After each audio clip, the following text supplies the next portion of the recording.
also reached out to the someone that covers the Jets to try and get the Jets side of the Elijah Moore story, because he was drafted by the Jets and then goes to the Browns and now is a Bill. 1 year, up to $5 million to join the Buffalo Bills. Yeah. And they get a wide receiver that makes a lot of sense. Yes. Fit skill set and... Yeah. Fits some needs. The timeline of all this was that he came in before the draft. They met with him before the draft. They told him, hang on, let's see how the draft goes. For obvious reasons, because they were intending on likely taking a receiver. That didn't happen because it never worked out that way. They circle back in office terminology. And here's Elijah Moore for 1 year, $5 million.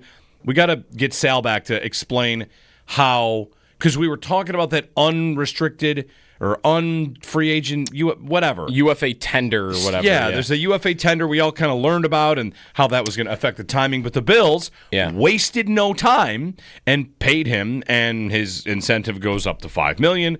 So there you have it. We'll get more from that on Sal. My understanding of it is it only affects Cleveland. That they get into the compensatory formula now. That's right. Because of this. The way that it affected the Bills is he was basically going to need to make a minimum salary. Right, so they had to bid against a number. Yes. $3.4 million. And they likely went above that, at least in some incentives. Yeah. Maybe the guaranteed number is the 3.4, and the incentive is the 1.5 on top of that. And depending on what the incentive is, it may be pretty darn close to 1 year, $5 million. Right. And really, Moore probably didn't want to go back to Cleveland. Yep. Right? Like, okay, $3.4 million would have been guaranteed. That's nice, but you're trying to further your career. He's 25 years old. He's played on two teams that have had god-awful quarterbacks all the way through. The Jets with Zach Wilson, and then the Browns with Watson and Dorian Thompson-Robinson and the other 7 quarterbacks they've played in the last 2 years. So, and that's not solved. Right? That's a 4-way quarterback competition that he would be going back to had he said, oh, yeah, I'll stay in Cleveland for the 3.4. And didn't they kind of just take his spot away? Like, is there even... It's not to say the Bills have a spot for him. It might be the same. I think they have a spot for him. They have at least a spot in the top 5. Cleveland, though, the spot that he had last year where he was second on the team in targets at wide receiver, he was the number 2 guy. I mean, now it's Jerry Jeudy, Cedric Tillman, Deontay Johnson. So it's not even like you just have this wide open opportunity in Cleveland where you're the number 2. You're not the number 2 anymore. So at that point, if it's, well, I'm a depth receiver here versus I'm a depth receiver there, the money's almost the same. Josh Allen here, winning here, Shadur Sanders drama, and Dylan Gabriel over here. Okay, I'll go to Buffalo. You know, it's one thing we should probably consider about these receivers. I want to play with Josh Allen. Sure, that makes a lot of sense, right? Yeah. Bills are a winning organization, but without trying to take a shot at the Bills receiver core, if you are a guy that thinks you've got some ability, you probably look at this group and say, I can definitely get in there. I can definitely get on the field. Sure. Mac Hollins did it last year. Mac Hollins, so I've got some Bills of last year, the receivers they had last year. So Hollins signs with the Bills for 1 year, 2.6. That was it. Yep. 2.6 for Hollins, which is about, half of what Elijah Moore has signed for. 1 year, 2.6. And Hollins lived in that neighborhood for a while. His previous contracts were 2, 2.5, 2.6, and then now in New England, his base salary is like 4.2. So Hollins got a nice little raise, and the Bills were not willing to pay him that 4.2. And if I'm being honest, Elijah Moore is a better idea than Mac Hollins. Yes. I think he's a better receiver than Mac Hollins. And I think Elijah Moore has the potential to be better than Amari Cooper was last year. So does Josh Palmer. The Bills have, for, $15 million in the form of Palmer and Moore, probably upgraded a little bit. So whatever. There's a lot to get into with regard to all of it. It's been a week. I mean, we've had a week, as evidenced by the existence and the coining of the Jerry and Joe show, courtesy of, the Shouty shows. But the Bills have made a nice move here. A move that we talked about before the draft. He's probably the best of the UFA ideas out there, better than Keenan Allen, a better idea than bringing Cooper back. Yeah, I think he's I thought he was the best of the free agent ideas. on buy low and see what this can become. 1 year, up to $5 million. He's young. He could parlay it into something. It could also be a Mac Hollins situation where he plays really well and they decide not to sign him, and we're kind of back in the same boat. So, right. This reminds me of a Beasley Brown kind of signing. It reminds me of a Mac Hollins signing. And to the larger point on what they do at this position, if they want to do it this way, where, hey, let's keep finding guys on other teams that we think are better than their production, and let's keep taking hits at that, they could absolutely shine a guy up. That is kind of what they did on Diggs' side, but that was obviously a much higher level. That was, this guy's really good, really good. We think with us he can become great. And he did. He elevated to another level. So you see an awful lot of receivers, Joe, go from wherever they were to a level above with the Bills. Almost every guy they've brought in, that was Brown. Yep. That was Beasley. Hollins, Diggs. Davis. Yep. Davis is the opposite. Amazing here. Not good anywhere else, really. Not worth much anywhere else. Right. Cooper's at the end, and it's like half a season, so like it's tough to kind of quantify that one. But I mean, that's enough right there. Like those are their big receiver moves. Yep. For the most part over the last 5 years. So yeah, and I would imagine if you throw Khalil Shakir somewhere else, he might be a nice player. I don't know if he'd have the same kind of production he has here. Here they build the offense for him in some cases where he gets manufactured touches and he's really productive. So Moore makes a ton of sense. They have 3 to 4. I want to say, you hear me talk all the time about reception perception and Matt Harmon, who what he does is he pulls receivers out of their system, out of their quarterback, out of their production, and says, here's how good they are. Does he win on this route? Does he win on that route? Does he win against man? Does he win against press? And the one thing that I think might be true of both Moore, all three, Samuel, Moore, and Palmer, is I think they might all be modest reception perception darlings. Yeah. Where, I kind of like this guy. It's never really popped for him, but I've liked him for a while. That was Harmon on Curtis Samuel, and that's Harmon on Elijah Moore, too. Elijah Moore, there's a lot to like, and I like that it's 1 year, 5. It wouldn't surprise me at all if he comes in and pushes someone down the depth chart. It's worth pointing out last year that Mac Hollins came in, and while the Bills can act like that was the plan, he pushed guys down the depth chart. Mac Hollins beat out Curtis Samuel, and he beat out Keon Coleman for snaps. And he won't do that this year, but it might be Elijah Moore that beats out other players for snaps. So I think he's firmly in the mix for wide receiver 3. Yes. If Shakir him and Samuel are battling at the very least. I saw Mike Clay suggest, could Samuel be the odd man out? Which I don't know that they have the depth to do that. I also don't think I think he costs way more he does. To give rid of him. So I don't think that's happening. I don't think that's happening either. But this is probably going to be some reasonable guaranteed money at signing. By comparison, when the Bills signed Mac Hollins, it was 1.1 guaranteed. Yeah. And he played his way into a heck of a role. When they signed MVS, it was 2.2 guaranteed at signing. What was that worth up to? Like 4? MVS? You have that there. I think it was worth up to 4 something. But either way, it was less. Whatever it was less. I think the whole thing was 1 year for 2.25. I don't see anything. Okay. I don't see anything about what it was up to. Okay. All right. But I might need a Spot Track subscription a little better to find that out. Yeah. So anyway. I like the move. I think it is also the type of skill set they didn't really have. He's fast. He's fast. He runs down the field. He can play in the slot. I think last year it was like 40% in the slot, 60% outside, but for most of his career it's been more on the outside. So that separation and route tree that he has, I don't know that they have another type like that. I mean, Coleman is not that type, and neither is Shakir, or I think Samuel is maybe the closest thing that resembles that, which is why maybe they're competing for a role or for snaps. I also feel like they can make that rotation entirely work altogether, where they're all getting 30% of the snaps. That's kind of how they played it at the end of last year. When Cooper got back healthy, you had, and Samuel was healthy too, and he made some plays, right? The touchdown against Denver, and he made a play in the Chiefs game in the regular season. When he got healthy, he was a part of the rotation, at least in terms of the snap count. So I would expect that these are probably going to be your 5 receivers, and they're all going to play. And that doesn't mean Moore is going to... he might not put up the numbers he did last year in Cleveland. He might also be twice as efficient, right? He's not going to get 102 targets. Is there even that upside? Maybe there's that upside, but it's very slim that he would get 102 targets in this offense like he did in Cleveland last year. If he does, how many did Mac Hollins get? Not 100. Not 100, but 60? What do you think the number was? You think it was 60? I think he got 65. He had 50. 50 targets. He caught 31 passes on 50 targets. Okay. And maybe that's something around what Moore could get, or maybe a little bit more. But I would put on the bet board he gets more than 50. More than 50 targets? Yep. I think he's going to fit in really well. And the Bills, whatever. Like, Brandon Beane can say, why are we talking about wide receiver? Because everybody sees you don't have enough there. That's why. And then you add somebody there, which makes total sense.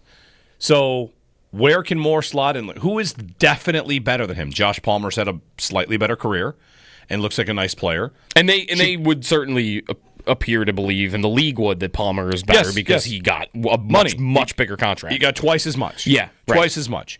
So Palmer, but he plays on the outside primarily. And with Moore, I just think that Moore is a lot like Curtis Samuel, except a little more outside chops than Curtis Samuel. But the speed element, that's right. I mean, Moore is probably going to fit in great for the screen game that they run, so it won't just be Shakir. I kind of want to watch some of his film and say, how would he have done on the 3rd and 10 on the final drive of the AFC Championship game against the Chiefs? I know that's digging into one play. Right. But if they had somebody else that wasn't Amari Cooper, who I don't think had a great skill set for that. Yeah.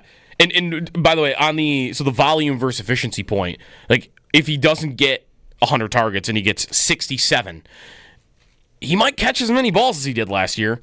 Or maybe he catches, a much higher percentage. Last year, he caught 61 passes on 102 targets. Only 65 of his targets were catchable. 65 were catchable because of his quarterback play. 185 receivers in the league last year. He had the 15th lowest rate of catchable targets. This is kind of how it works. All right, so he had 100 targets last year for Cleveland. Yeah. And that's on how many snaps? Can you look that up? Yes. He last year played 76% of the snaps. Okay, 76% of the offensive snaps. That's a good number. I mean, I don't think too many Bills receivers are hitting 76%. I would agree with that. So he's on the field a bunch. Here's what's going to happen here. Those passes are going to be catchable. He's going to prove to produce, and then that's going to earn targets. Like that's how this will always work. It'll always work that if it's working, they'll go to you. You will earn targets. How did Mac Hollins get more than we thought? He produced pretty early in the season. Look at this guy. Let's keep throwing to Mac. And Shakir, of course, that's the case. Kincaid, when it's working, season 1, he got a lot of targets, got a lot of catches. Season 2, there's injuries. It's not working the same. So why didn't they go back to Keon Coleman in the second half of the season? First half, it starts to work. He gets hurt, and then it's gone. And he does not get the same number of targets. He certainly doesn't get the same number of catches. He's not on the field that much in the AFC Championship game. Yeah.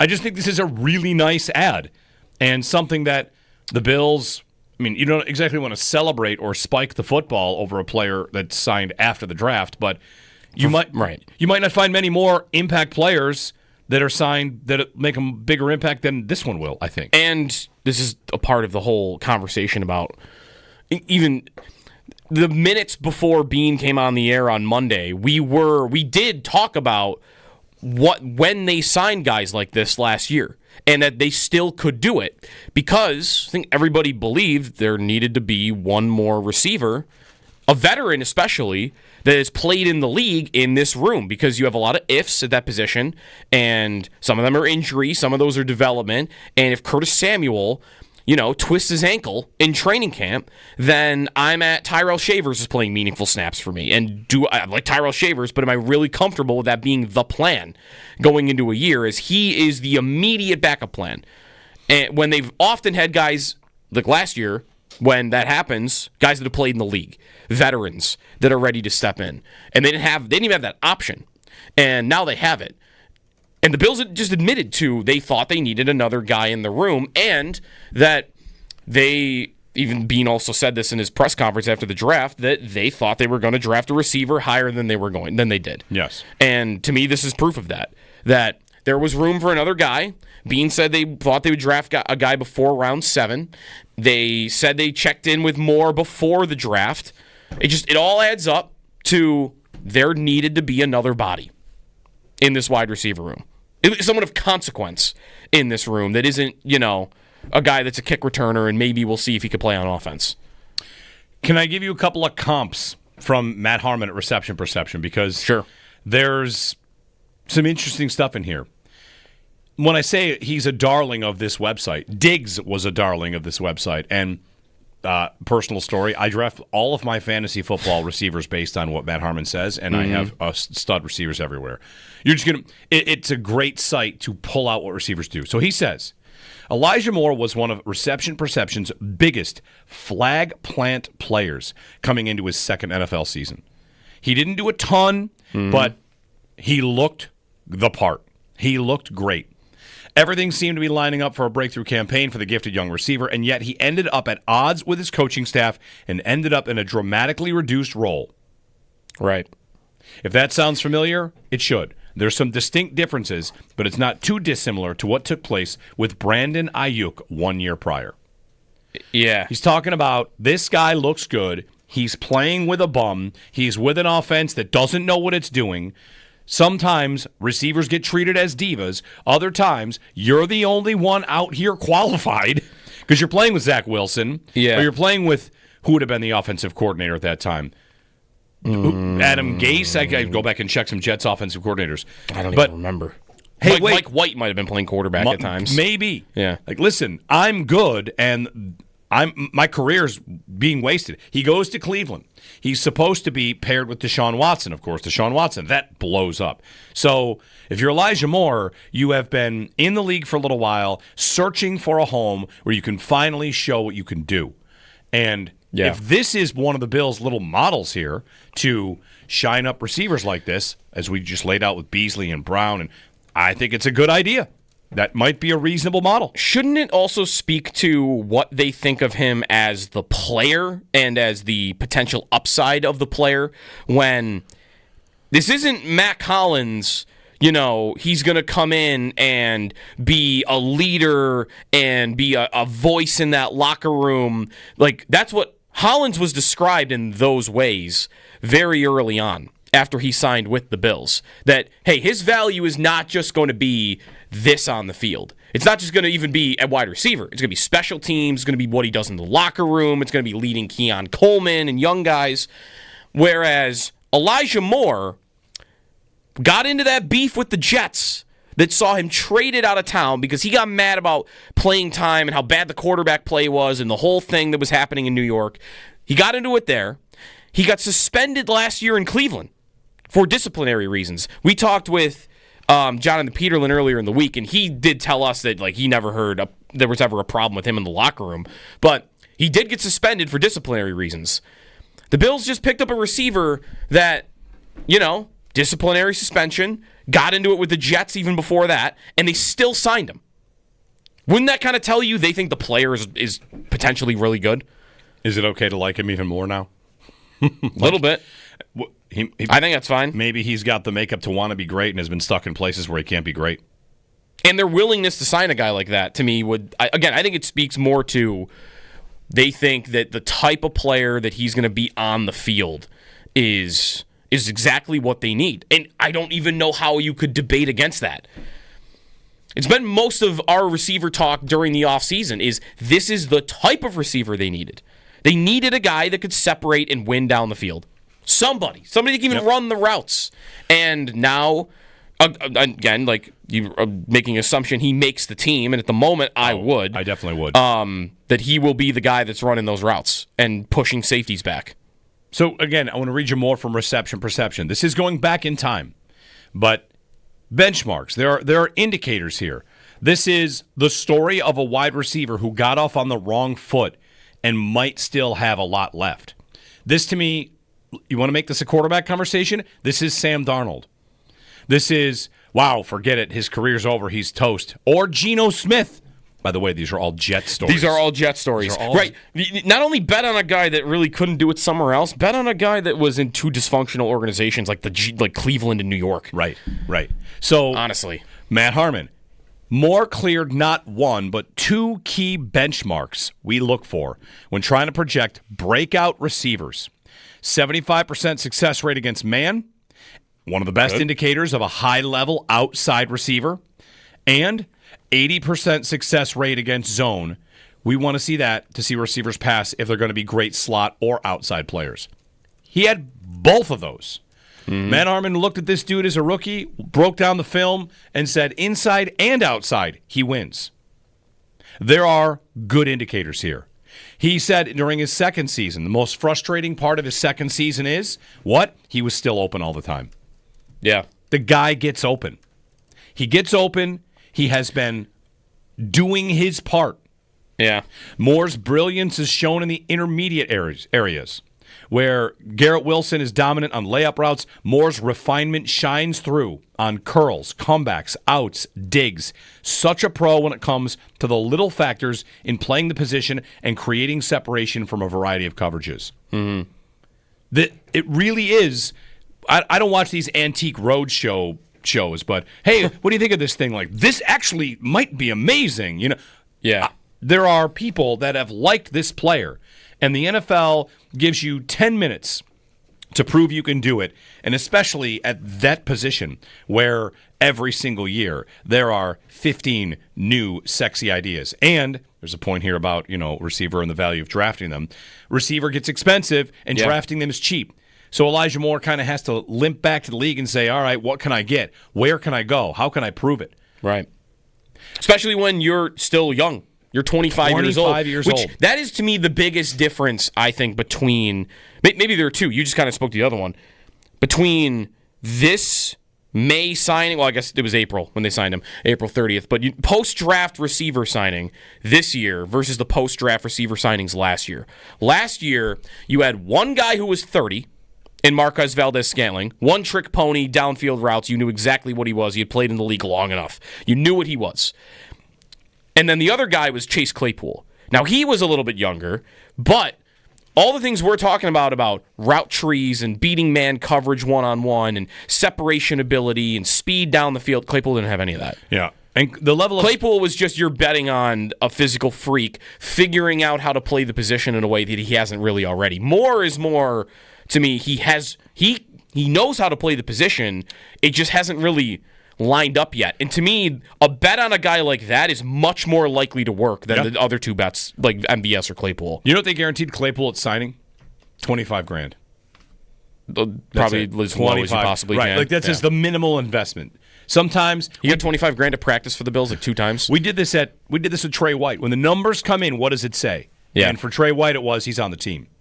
For Elijah, we'll see Elijah Moore. I would guarantee. I was going to say, it's going to be a nice number of guaranteed money. He's on the team. It would be surprising if it was like $1 million with $4 million in incentives. It's probably going to come around like 3. Oh, I think it'll 2.5, 3. I think it'll be 3.5 to 4. All right. Yeah. We'll see.